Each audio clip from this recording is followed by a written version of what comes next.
Alright. So imagine this. A woman has tuberculosis, the father has syphilis. Together they have 4 children. The first child was born blind, the second was stillborn. The third child was born deaf and dumb, and the fourth child was born with tuberculosis. They're now pregnant with their 5th child. Would you recommend that they abort this child? You don't have to say it, just say the answer in your head. And if you said yes, then you just killed Beethoven.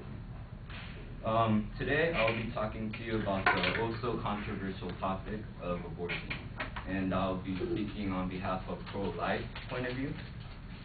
And I've been learning about this topic ever since I first heard about it, which was in junior high, probably about 8 years ago.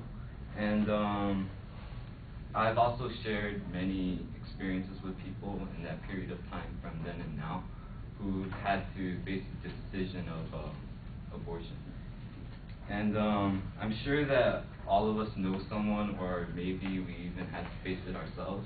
But either way, this is something we vote on, and this is something very controversial in today's society. And this is all something that we should be educated about, and we should, have an opinion on. I'll explain to you the pro-life position of abortion by explaining the procedure of abortion operations, the definition of the word life, and the bioethics of abortion. The first thing I would like you to know is how an abortion operation is performed. Now there's 3 types, or 3 main types actually, and the first one is vacuum aspiration, second is called dilate and execute, also called D&E, and the third is called dilation and extraction, which is also called DNX, and it's also known as partial birth abortion. The first type of operation, vacuum aspiration, there's 3 steps to it, and basically the first step is they numb the cervix with the injection. Second step is they insert a tube into the uterus, and the third step is they turn on this machine, which creates a vacuum, and they just suck the embryo through that tube, and in that process the embryo is killed. If you've ever seen a video of it, I'm sure you could go on YouTube and see it. You'll see the embryo trying to squirm away, and that in itself is kind of questionable. Traditionally, vacuum aspirations were performed in miscarriage situations, but now they're the most common operation used in abortions. The second type of operation, called dilate and execute, or evacuate, it's pretty uncommon, but it takes place in the 2nd trimester of pregnancy. During this stage of pregnancy, the fetus is already too big to just simply, be sucked through a suction tube. So what they do is they stick dilators into the cervix, and what the dilators do is they expand over time, usually a period of 2 or 3 days, and then the doctor just uses special instruments and takes it out physically, manually. And the last step is an aspirating suction is used. And the question I asked myself, because I was reading through this, is why do you need a suction if you already took the fetus, the embryo out? And this is what I found out. In the second step, when the doctor is taking it out, the fetus is so fragile that the skin rubs off, body parts will fall apart, and so there would be some remains left in there, so they just kind of vacuum the rest up. The third type of abortion, called dilate and extraction, also known as the partial birth abortion, it's also very uncommon because it takes place in the 3rd trimester of pregnancy. And for this, I'll read the personal testimony of a registered nurse who assisted in partial birth abortion. Her name was Brenda Pratt Schaefer, who experienced this in September of 1993.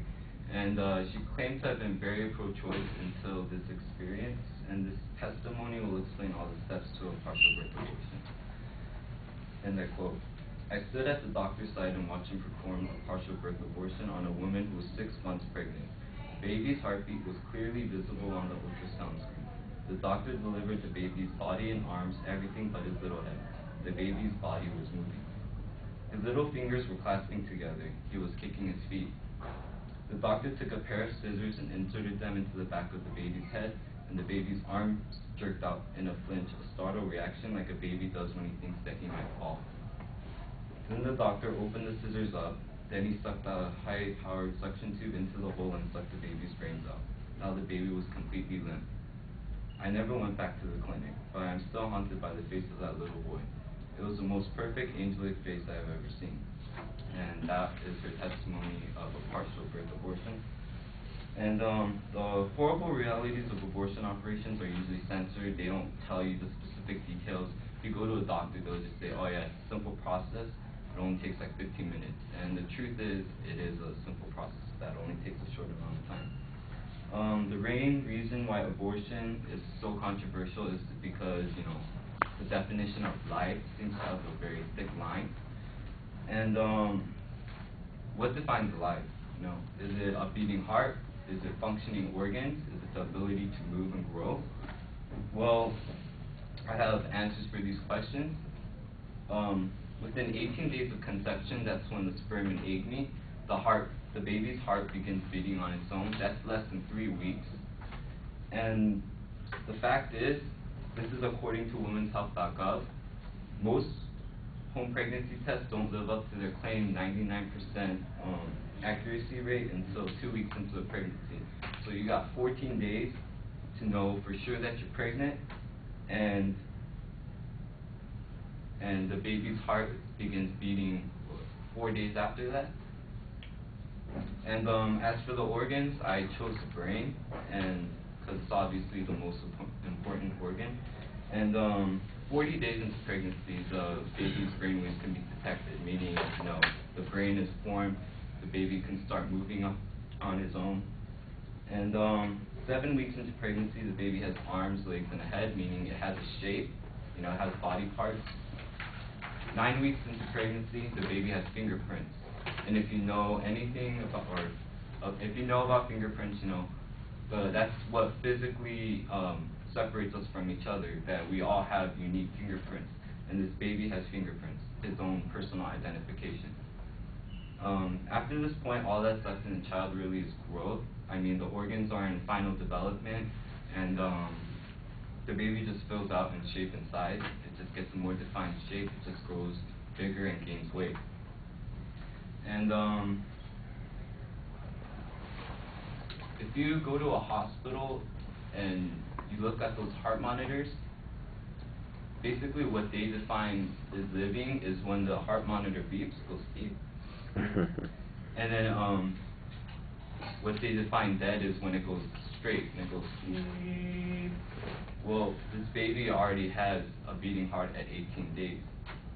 And I figured that, some people have different definitions of life, so I'm not going to go by my own standards, so I just went straight to the source for that.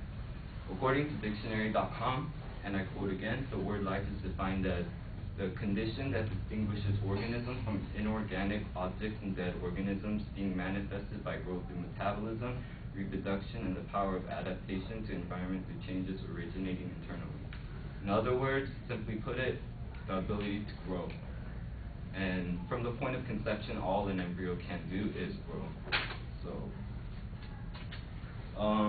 now that I have explained the process of abortion operations and the definition of life, I'm going to explain the bioethics of abortion, the moral issues that have to do with it, and what we can do about it.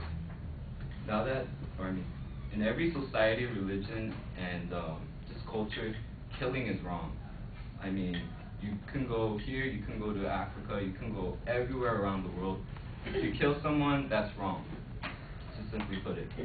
Of course, there's some exceptions, like stonings, retribution, also known as eye-for-eye punishment, and just war and stuff. There's always exceptions like that, but there's a reason for each of those things. Like, you did something wrong, and you deserve this punishment because of it. And if that society has those kind of laws in place, that would want to keep you from killing and stuff.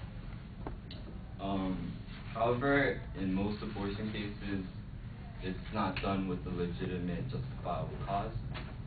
And in that sense, abortion has simply become legalized murder.